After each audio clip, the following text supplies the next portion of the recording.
মাত্ৰ এটা দিন অহাকালিৰ পৰা নিখিল বড়ো ছাত্ৰ সন্থাৰ যি 57তম মানে কেন্দ্ৰীয় অধিৱেশন চাৰিদিনীয়া বৰ্ণাঢ্য কাৰ্যসূচী লৈ দত্তমা এই বডোফা পথাৰত অনুষ্ঠিত কৰিবলৈ গৈ আছো আৰু এই পবিত্ৰ যি দত্তমাৰ যি ভূমি ইয়াতে আমাৰ প্ৰজন্য পিতৃ বডোফা উপেন্দ্ৰনাথ ব্ৰহ্ম ইয়াত জন্ম লাভ কৰিছিল। জাতিৰ স্বাধিকাৰ, জাতীয় সত্তা, জাতীয়তাবাদী চেতনাৰে বড়ো জাতিক বিশ্ব দৰবাৰ প্ৰতিষ্ঠাৰ কাৰণে এটা গণসংগ্ৰাম, গণ আন্দোলন, বড়ো আন্দোলন চলিছিল। আৰু আজি সেই আন্দোলনটো আগ ধৰি পেলাই আমি তিনিটা চুক্তি পাবলৈ সক্ষম হ'লোঁ। এটা বিটিআৰ বড়ো ভূমি এটা শান্তিৰ অঞ্চল হিচাপে আমি গঠন কৰিলোঁ আৰু অসমত শান্তিক ঘূৰাই অনাত নিখিল বড়ো ছাত্ৰ সন্থাই অহৰহ আমি কাম কৰি আছোঁ। আৰু এই অধিৱেশনে আটাইতকৈ তাৎপৰ্য ইয়াৰ কাৰণে যে শান্তি চুক্তিৰ 5টা বছৰ এই সময়ছোৱাত আমি আমাৰ যিখিনি শৈক্ষিক, আমাৰ যিখিনি অৰ্থনৈতিক, আমাৰ যিখিনি সামাজিক সংস্কৃতি ভাষা, আমাৰ যি মাধ্যম আৰু শিক্ষা কেনেকৈ আগুৱাই লৈ যাম, এই সকলো বিষয়টো লৈ পেলাই আমি প্ৰতিনিধি সভাত য'ত নেকি 7,000ৰো অধিক প্ৰতিনিধি বিভিন্ন জিলা, বিভিন্ন বিশ্ববিদ্যালয়, কলেজৰ পৰা ইয়াত উপস্থিত থাকিব আৰু খুব সুন্দৰ এটা আমি আলোচনা কৰিম। আৰু ইয়াত যাতে জাতি উত্তৰণৰ কাৰণে বিশেষ যিবিলাক সিদ্ধান্ত আমি ৰিজলিউশ্যন আকাৰে আমি এডপ্ট কৰিব পাৰোঁ।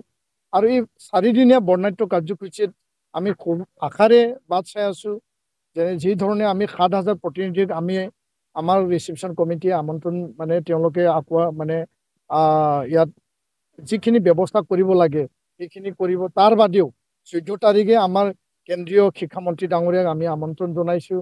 সেই দিনাখন শিক্ষামূলক আলোচনা হ'ব, ইউথ আৰু এডুকেশ্যন কনক্লেভ হ'ব। ইয়াত বিশিষ্ট অতিথিসকল মজুত থাকিব। 15 তাৰিখে আমাৰ নিখিল বড়ো ছাত্ৰ সন্থাৰ প্ৰাক্তন যিখিনি নেতৃবৃন্দ তেওঁলোকক আমি আমন্ত্ৰণ জনাইছোঁ, সম্বৰ্ধনা অনুষ্ঠান আছে।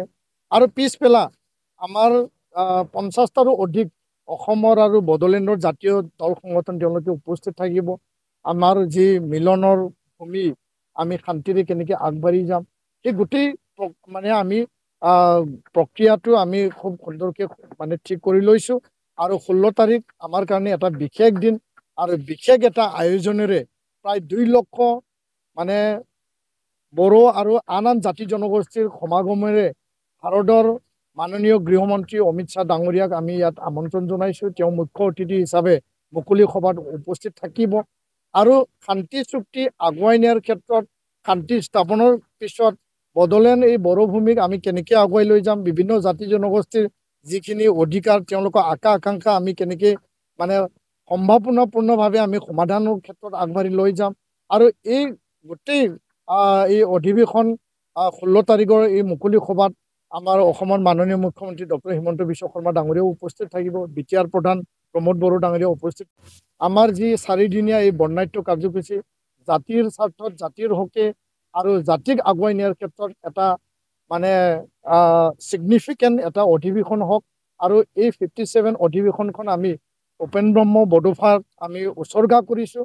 আৰু এই মানে ঠাইৰ পৰা অনাগত 200, 300, 500 বছৰৰ কাৰণে জাতি নিৰ্মাণৰ এটা সিদ্ধান্ত আৰু এটা ৰোডমেপ তৈয়াৰ হওক, তাকে আমি আশাবাদী।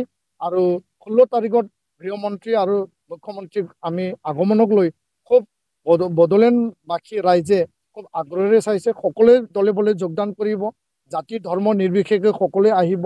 আৰু এই কথা সকলো অঞ্চলত এতিয়া আলোচনা হৈছে আৰু আমি খুব আশাৰে বাট চাই আছোঁ। ধন্যবাদ।